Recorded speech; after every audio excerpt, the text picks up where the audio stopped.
Hi guys, it's Carly here again with Type 1 with Carly. So it's been a couple weeks since my last video, so I figured I should put out another one. Woohoo! So the topic for my video today is kind of depressing. It's about the things that people will say to you when you have type 1 diabetes, or diabetes in general, that it's like, I could have gone without having you say that to me. I already know the consequences. I already know some of the side effects that could happen. With diabetes, I've read it a million times. I see it on every diabetes information pamphlet or website or anything. So I don't need you to tell me all the complications that I'm potentially going to have in my life. So I figured I'd just kind of start off with the general ones that you hear and you see everywhere. One of them being amputations. You know what? Yeah, there are a lot of amputees. There are. It happens. If it happens to me, then it happens to me. But, like, don't you think I already know that? Don't you think that it is a possibility? Like, I should be educated on the consequences. I don't need someone who doesn't understand the concept of diabetes to explain to me or tell me that I'm potentially going to be an amputee when I'm older. I mean, it does happen, but it's not extremely common either. That's usually uncontrolled diabetes. I keep mine in control. Anyways, moving on to the next one. Blindness. So this is actually kind of a really upsetting story. Not maybe for you, but I was diagnosed, so I went to the hospital, and you know how you spend like kind of 3 days or so after you've been diagnosed just to bring your blood sugars back down and make sure you're okay, teach you how to do injections, teach you how to check your blood sugar. Basically, they just throw a shit ton of information, sorry for my language, but it's true, right at you because there's no other choice. But anyways, when I was in the hospital, one of the nurses, her intentions were good, but note to those of you who are trying to become nurses or doctors, maybe this isn't the best thing to say to someone who's just newly diagnosed, but she's like, well, a friend of mine told me that she never pricks her index finger and her thumb on both hands because in case she ever goes blind due to her diabetes, at least she'll be able to read Braille and have sensation in her fingertips. And I was like, thanks. Thanks for that tidbit. I needed that. Alright, moving on. So, obviously, the other common symptoms, kidney failure, feet problems. I got that. You see that when you walk into the drugstore and you're picking up your prescription. Common side effects with uncontrolled diabetes. Feet problems, blindness, kidney failure, nerve damage. Awesome. Yeah. Always really fun to see that everywhere you go. Yeah.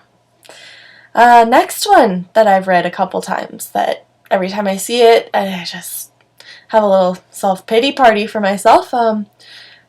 People with type 1 diabetes, the diabetes will usually tend to shed 15 years off of your life. So if the common age is 80 that people live to, then enjoy that 65 years because that's all you're going to get. It's like, cool, thanks. You know, I get that you have to advertise that, but like, what if you're the one reading it and you have type 1 diabetes? That's awesome, but I don't want to see that. I would like to see my grandchildren, potentially great-grandchildren one day. So it's a little depressing reading that every time you go to the drugstore. Next, you are at an increased risk of heart attacks and strokes. Yay. Go diabetes. Pregnancy complications. If you are going to become pregnant, if you're female, obviously, your high blood sugar levels will affect your fetus. Not only yourself, but your fetus, and you could end up with either death of the fetus or severe birth defects. Yay. I know there are a lot of type 1 diabetics out there, females that have had children, so I'm not saying that it's not doable, because obviously it's more than doable. It's a lot of work, I would imagine. Obviously, I don't know. So I give those women, like, full props, because pregnancy on its own, I can't imagine is a breeze, let alone with type 1 diabetes on top of it. And you have something to brag about. Problems with teeth and gums. Awesome. I would like to think I have relatively nice teeth. It's like one of my nicer features. So I don't want that to disappear. I don't want gum disease. Just sounds horrifying. Ketoacidosis. Yeah, we love that.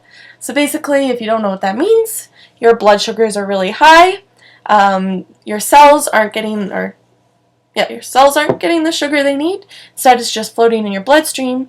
So instead, your body starts to break down your fat and protein supplies, which is really bad for you, because they're supposed to use the carbohydrates before fat or proteins. So ketoacidosis leads to like all of the above that I listed before. So you've got amputees, you've got blindness, nerve damage, heart attack, pregnancy complications. 15 years of your life you'll never have.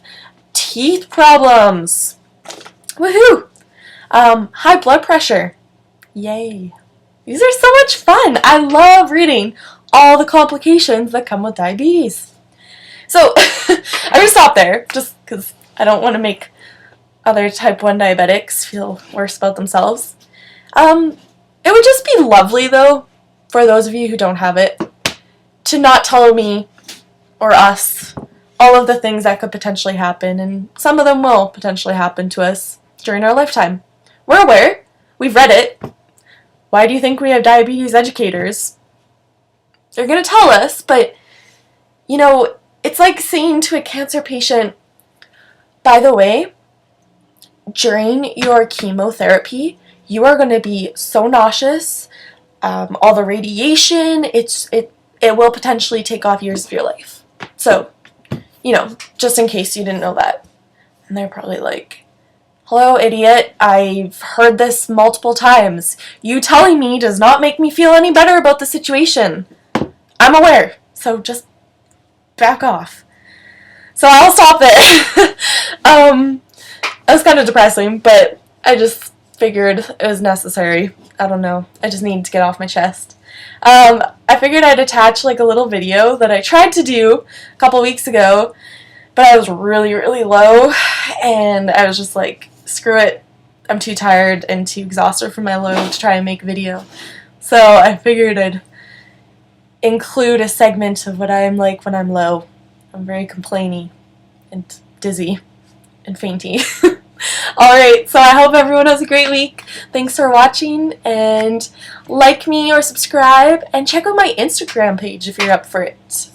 It's attached to my profile, I think. So yeah, cheers guys, have a good one, great one, whatever, you get it.